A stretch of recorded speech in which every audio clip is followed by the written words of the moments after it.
Well, hello again. It's Talbot Davis, the pastor at Good Shepherd United Methodist Church. And every time I've been with you so far, I've just really congratulated you on having the boldness to gather this material on Brave, Jesus Wins, and then gathering together with friends and family in both and growing together in your living relationship with Jesus Christ. And I'm really excited that together as a community in all kinds of life groups all over this church, we've been digging deep into the bewildering but ultimately liberating book of Revelation.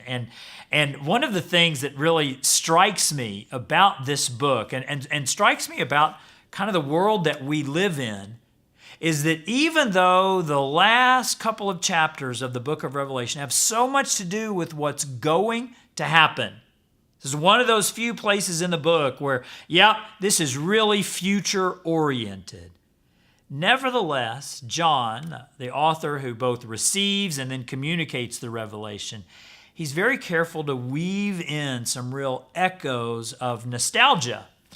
Echoes of the past. And isn't nostalgia interesting?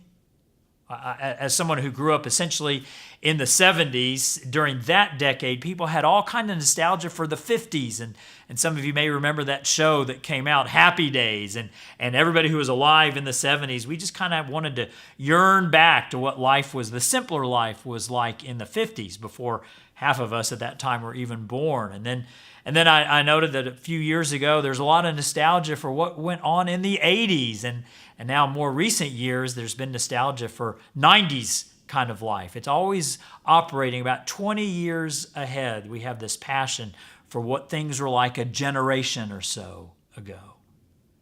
Well, in the same way, at the end of the book of Revelation, when John is very careful to tell us what's going to happen, how there's going to be a new heavens and a new earth. And just before we get too comfortable thinking everything's going to be changed and everything is different and newer is better and younger is smarter, John drops these hints. He says in that new city of Jerusalem, there's going to be those reminders of the 12 tribes of Israel. There's going to be those reminders of the 12 original apostles of Jesus. And it is as if John is always reminding us, hey, even when you live into all of eternity, there's going to be these vivid reminders of what's come before. And that just is so encouraging to me, because I don't know if you know this or not, but Christianity as a religion, as a faith, it is not a philosophy. It's not some sort of behavioral model for how you treat people. It's not something that we would think up. Instead of being a philosophy, Christianity is based on history. It's based on this decisive invasion of God into human history, in the life and the death and the teachings and the resurrection of Jesus. And because it's based on history, if we don't tell that history, people won't know. They can't figure it out on their own. And that's such an encouragement to me, so that I will always know, this faith that I'm part of, it's not some kind of philosophy that people thought up. It is instead a history that people experienced. And I have this great privilege of being able to communicate that history and inviting people to line up their own history with that unchanging history of Jesus' life and Jesus' death and Jesus' resurrection and Jesus' return. I love to say at Good Shepherd that we are not about coming up with new truths. And if, in fact, I stand up on a Sunday morning and say, I've received a new revelation from the Lord, that's your cue to say, no, you haven't. Your job is to help us dig into the revelation we've already received.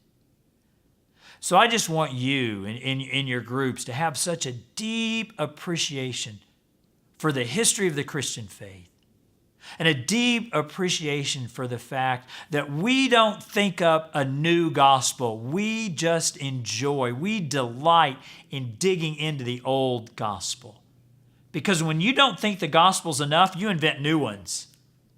But when you're convinced the gospel is sufficient, you never tire of digging into its treasures. May we be those kind of people making up that kind of church.